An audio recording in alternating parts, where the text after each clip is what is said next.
there's no tachnun. With no tachnun, the month is such a holy month.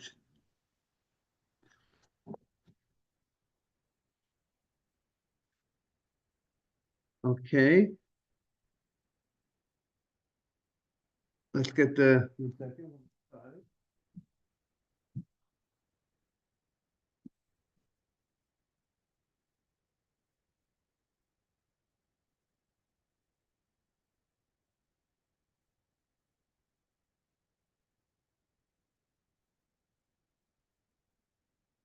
Okay. So we're up to Yud Dalet Beis. We're up to 14b.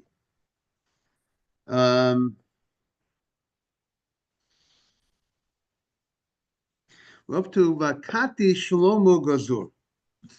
We're discussing the enactment of Yadayim.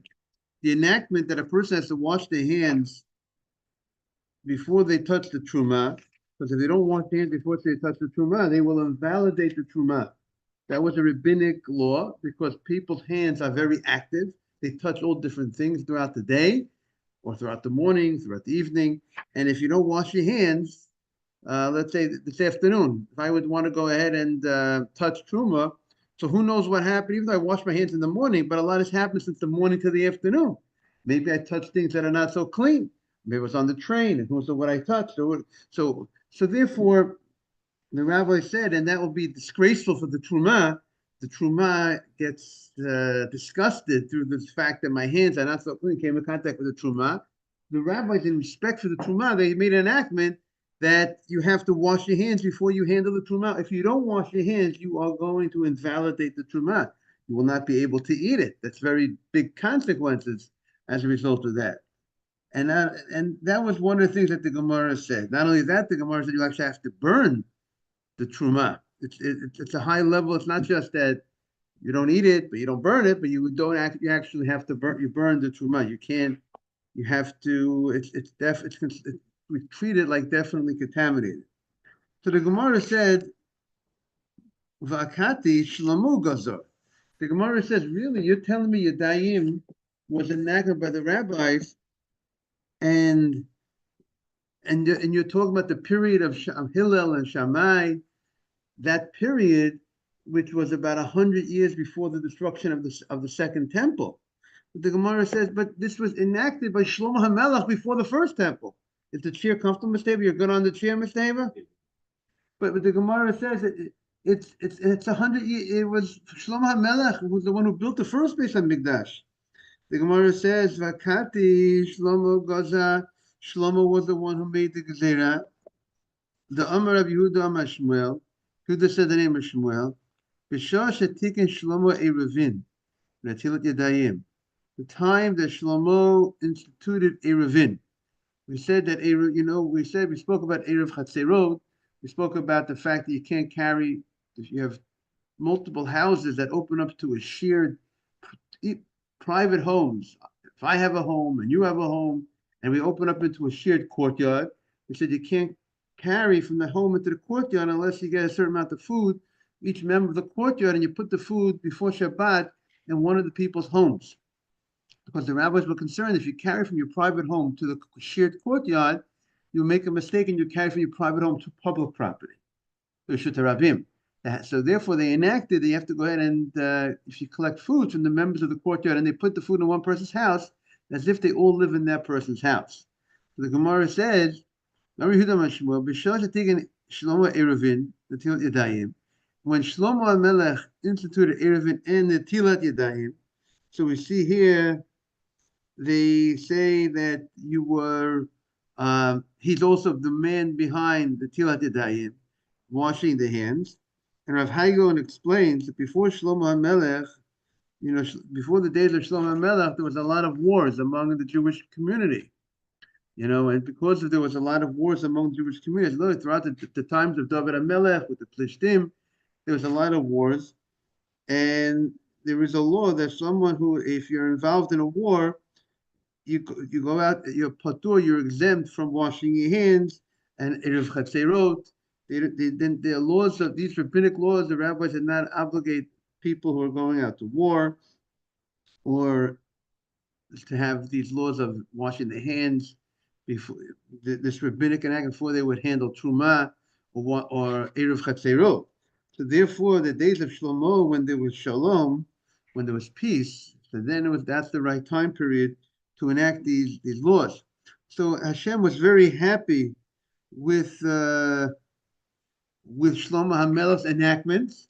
So Yotza bat Kol, a heavenly voice came v'amra and said, B'ni im chacham libecha yismach libi gamani. It says about how, if my son, if you are chacham libecha, that you act with wisdom, yismach libi gamani. I Hashem am very happy with your enactment. That's an amazing endorsement from God to Shlomo HaMelech's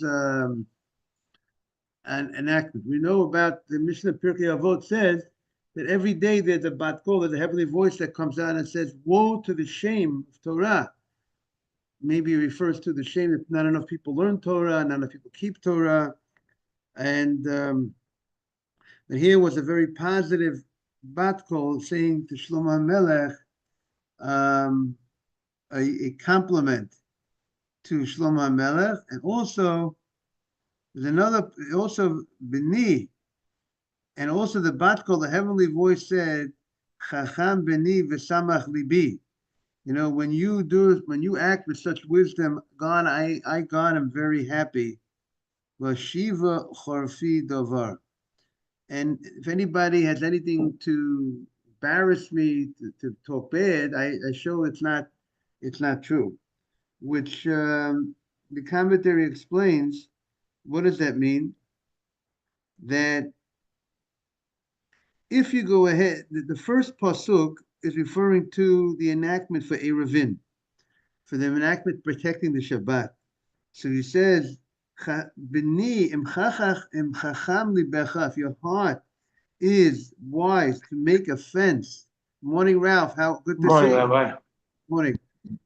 Sorry, I didn't say anything before. If your heart is wise to make a fence to protect the prohibition of carrying on Shabbat, which is one of the 39 melachot to carry from private property to public property. If you do that, yismach libi gam ani. I am very happy because you are ensuring that the Shabbat, that the laws of Shabbat, the carrying of Shabbat will not be violated. So, if you're wise to make a move, to create an enactment, I am very happy because you're protecting the Torah, you're protecting the laws of carrying on Shabbat.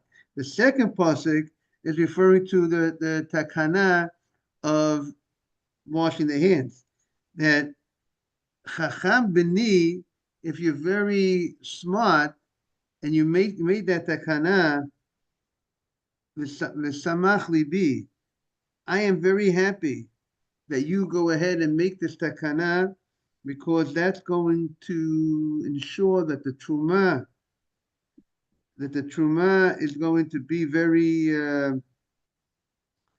it's going to be very not disgraced. It's going to be tahor, and also vashiva chorfei davar. The Marsha says, and the way the Marsha is learning, chacham b'ni, the second pasuk is saying, if you're going to go ahead and make a takana of washing your hands for chulin, meaning to say that they're understanding that when we wash our hands, they're referring to the enactment of washing your hands before you have bread. Not just washing your hands in order not to contaminate the truma, but therefore before you have bread, even for non-truma, you protect. You say you have to wash your hands, and that's going to definitely, Hashem says, if you're being wise to make this enactment regarding non-truma to wash your hands, so I am very happy, God is very happy, because that is protecting the truma. I mean, if you're going to wash regular simple bread, you're washing your hands, so you should eat in a state of purity. So certainly you're protecting the whole when you're dealing with holy food. That's going to protect Truma. And what does the pasuk say? And I, Hashem, will respond to the ones who maybe disgrace, who poke fun. I have what to respond to. Is that there are some people that uh, might poke fun at this enactment, but I am going. God is saying I'm going to respond to them and explain, and I have what to say to them regarding that. This is a very positive, very important enactment. This is one way. There are many different commentators how to explain the pasuk. Um, the pasuk in Mishlei really is referring to a father and son type of way. Some of the commentators explains that the father saying to the son, "B'ni, if you do the right things, Yismach libi gamani. I am going to be happy because your what you do right in life is going to make me very, very proud. How your actions are I am directly affected by your actions. If you want, maybe we could take out the pasuk and Mishlei. I'll get out the pasuk and Mishlei. And,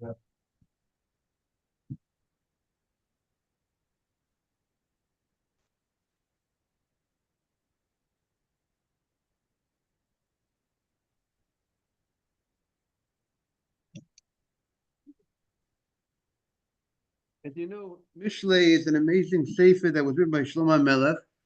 It's very common most Jewish homes, many Jewish homes on Friday night, they sing the Eshet Chayil Miyimsa, right? That is the last chapter of Mishlei, and that was authored by Shlomo HaMelech. So here we have a Mishlei Chav Gimel Tesvav. Let's take a look. Chav Gimel Tesvav. I was looking at it yesterday.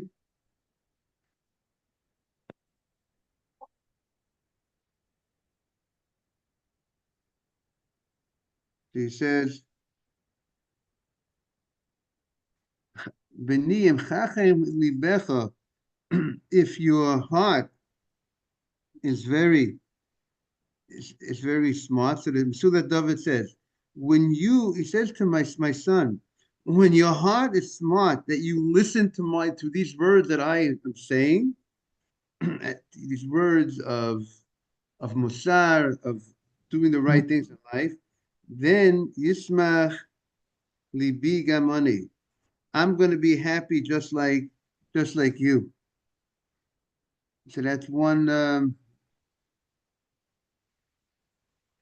it's interesting shot of the Vilna Gaon, the famous Gaon of Eliomi Vilna. He says, a father and a son, they're from one root.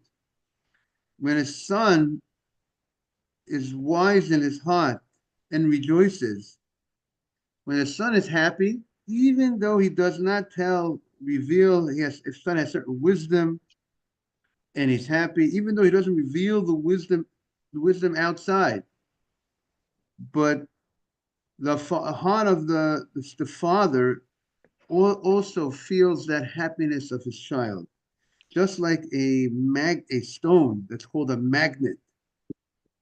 When you cut the magnet into two pieces, when one piece moves, you move the magnet, the other piece of the magnet also moves, even though you're not touching each other, right? That's the way it feels, that magnetic field, right? The magnetic move, right? And Ralph, maybe you could explain it to us in your electrical, right? How the magnet, when you move that magnet, the other magnet feels it, right? It feels it. It senses something that's going on there, right? And it moves. So too, that's the child that comes from the father, because they come from the same place, the father and the son. So when the son is happy, the father also feels it. It's like a magnet. Isn't that a fascinating thing? V'niyim chacham libecha. So then I rejoice, and you're happy. I feel that happiness, and so that's something to think about. So when the Jew also, so obviously the Vilna Gaon says, Gam ani. Okay, so let's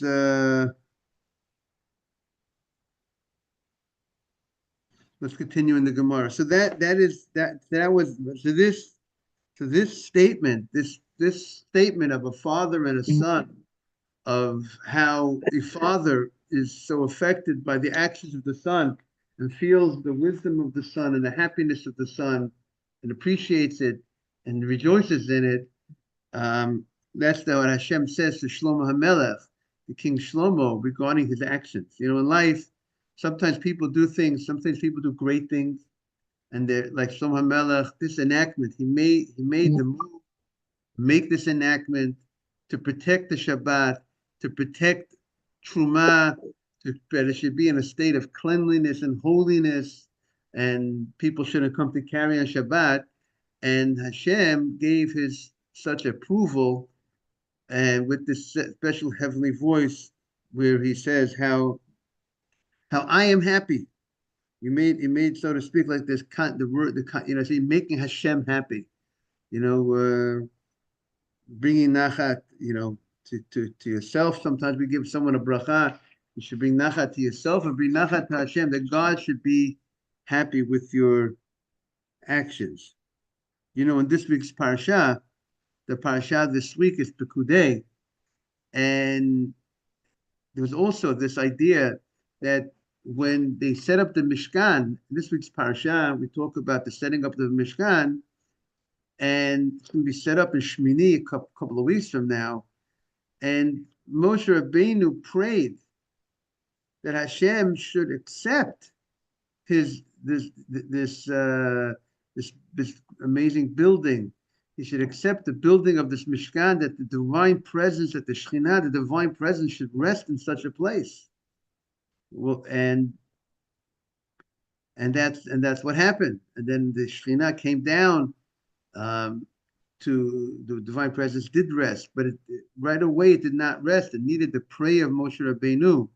So sometimes you could do something great, but you still need to merit that it should be accepted. Because there it really was more for an atonement for the sin of the golden calf. Jewish people needed it, and therefore they wanted that Hashem should be, and we see Hashem's happiness by the fact that the divine presence came down into the Mikdash, to the Mishkan. We find such a thing also by the menorah, that there was a special, one of the lights of the menorah remained lit throughout the day, and that also showed Hashem's happiness with our actions. And that's life, you know, always we should be doing good things, that God should be happy with what we're doing. You know, it says in Pirkei Avot, one way you could know if God is happy with what you're doing is how happy are people with you, right? Kol sheruach habriot nochem manu. It says, if people are happy with you, then if you find favor with people, then most probably Hashem is happy with you. Because that means you're getting along with people. Good morning, Dan. You're getting along with people and so on, and that will bring. And that means you're treating people a certain way. And that will make Hashem, Ruach HaMakom, God will be very happy with you. So the Gemara concludes this point on next page on Tetzvav Amar Aleph of 15a. The Gemara answers, Shlomo Gazar the Kadashim. Shlomo's Gezerah was that if you're going to go ahead and have Kadashim is things from korbanot, things that are holy. You know, there's different levels of things that are holy. We said truma that's given to the kohen is holy, but that's one level of holiness. But there's a higher level of holiness, which is kedoshim, things that were brought as part of a sacrifice. Those kedoshim, are holier than truma. Remember, Kedoshim has to be eaten only if it's light Kedoshim, it has to be eaten in Jerusalem, can't be eaten outside of Jerusalem. the parts of the korban, of the offering, and certain parts have to be, if it's a holy offering, has to be eaten in the courtyard of the Beit HaMikdash. So it's much more stricter, and when you have a more stricter item, that shows you most probably the holiness of the item.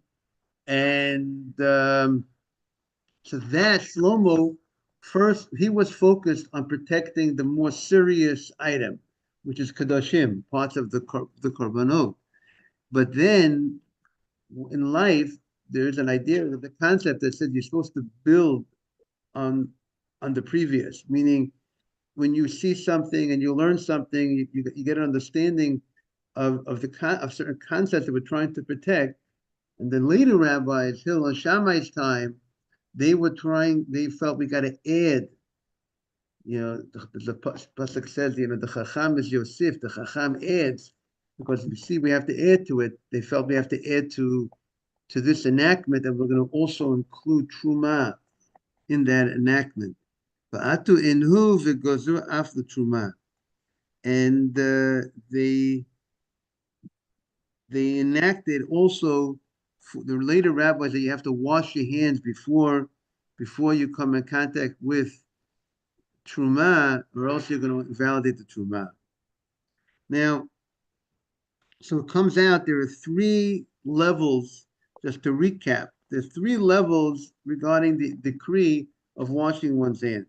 Shlomo made a decree regarding truma, regarding contamination, that if you don't wash your hands, you'll contaminate, but it was limited to holy foods, kadashim, holy foods, not truma, things that are brought as korbanot, things that are brought as sacrifices to the Beit HaMikdash, those type of items that are labeled kadashim, holy. Hillel and Shammai, they extended it to truma, but their enactment was not accepted by the people, and it needed to be reenacted, re-decreed by the students of Shammai, were the ones who re-decreed it, because Hillel's students did not feel they should re-decree it, and it was accepted. That's Zera of Shammai's students. Shlomo made a enactment to wash the hands for kadashim, for holy foods, and afterwards, later on, they enacted that the hands will not be, it's not enough to just wash your hands in order to come in contact with holy foods of kadashim. You actually have to dip the foods, dip your hands in a mikveh. Before you touch the kadashim, before you touch the holy foods, you have to, later on, they enacted, you have to actually dip it in the mikveh, the hands. The Marsha, this is the Pnei Yeshua, based on the Mishnah Chagiga. The Marsha holds that this is part of Shlomo's enactment. The Shlomo's enactment is also that the hands have to be dipped in a kosher mikveh before your hands come in contact with holy foods, kadashim. Now, the washing our hands, see, we've been talking about washing hands before you come in contact with truma. We've been talking about washing hands before coming in contact with kadashim, holy foods. But the idea of washing hands for a sudah, right, that before you have a meal, you wash your hands. Now, even though we quoted before the Marsha's explanation in the pasuk about Hashem's happiness with Shlomo's actions, morning Asaf, that we said the Marsha says that one pasuk was emphasizing that Hashem was happy with, that he made a decree to protect the hands, to protect truma by requiring washing your hands for non-truma. That is not everybody would learn it that way, because the washing of our hands that we do for chulin, that we before we eat, we're not eating truma today, Mr. Haber, right? Asaf, we're not eating truma. We're eating regular food, regular bread, regular chalat tonight.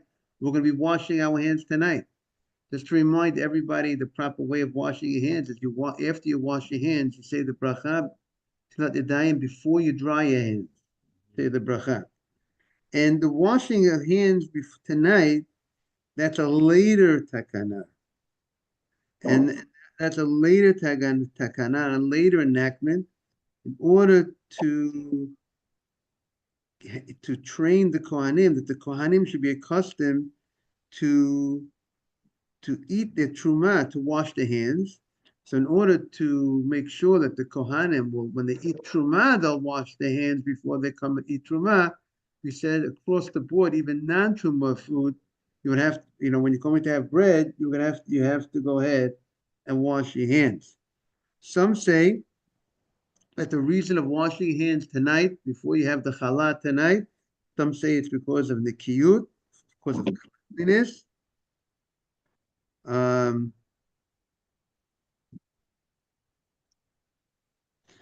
But this is only if you're going to come today. This enactment was only if you're going to come to eat the bread. But they did not go that far to say that if I'm going to touch bread, I have to wash my hands before I touch bread.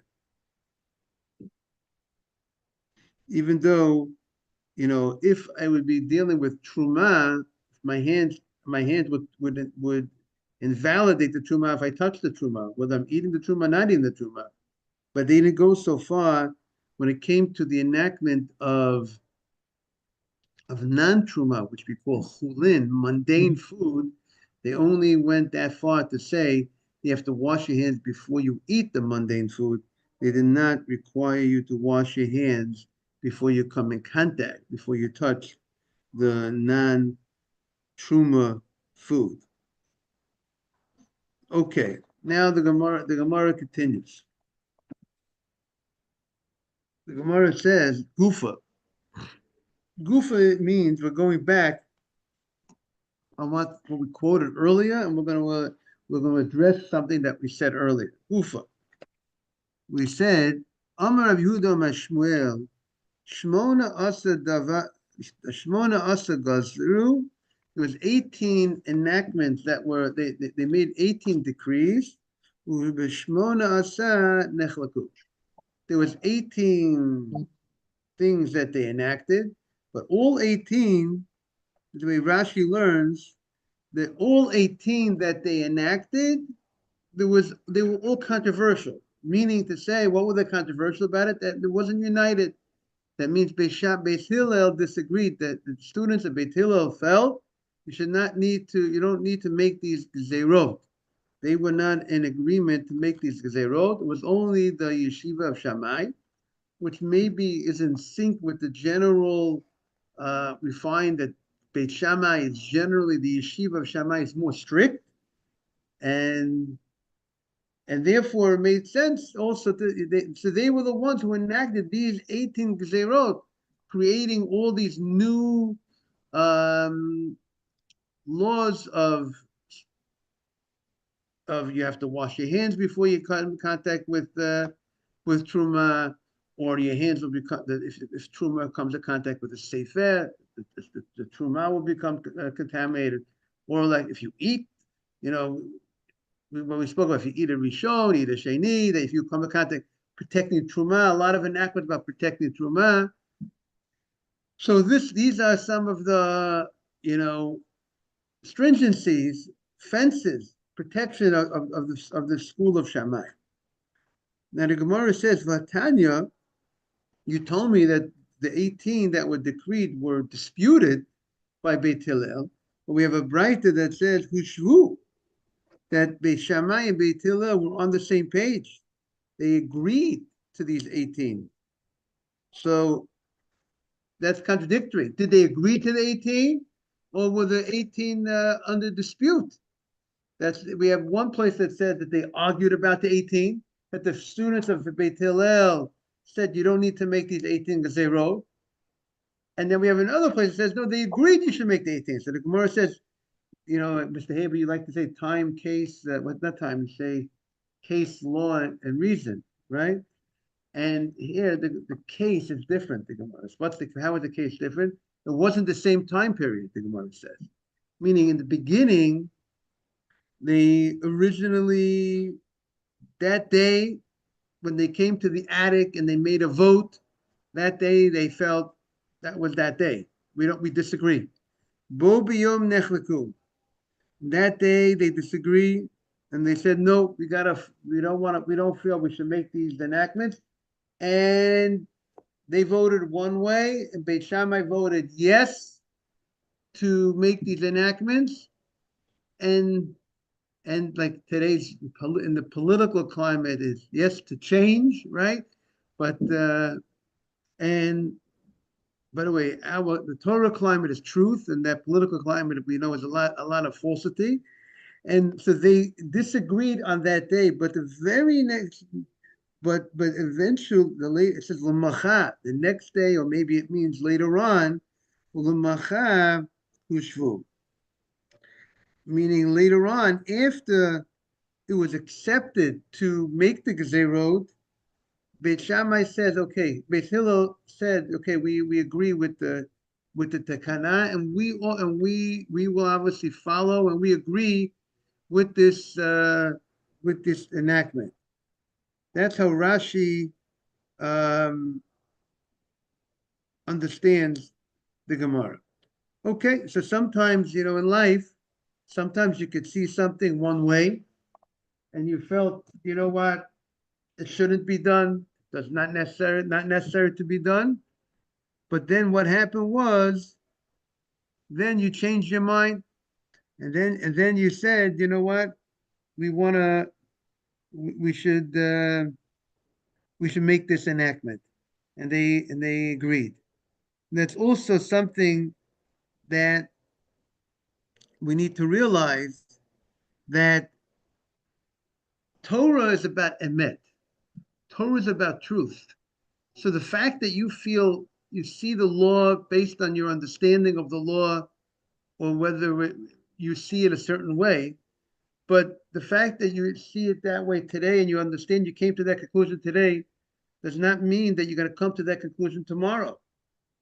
You have, people change their mind based on, maybe you were shown something new that you didn't know about before. You didn't know about what a certain rabbi said on a certain law, right? If I would have known that rabbi, that early rabbi, whatever it was, held that position, I would not have taken that position.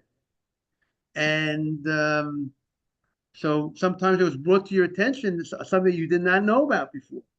So therefore, I might change my ruling. Like sometimes they say, if a certain rabbi would have known that other rabbi would have said that earlier rabbi he would not have said what he said. I mean, it's always better when your person's alive and you say to him, if you bring it to his attention, it's possible he will change.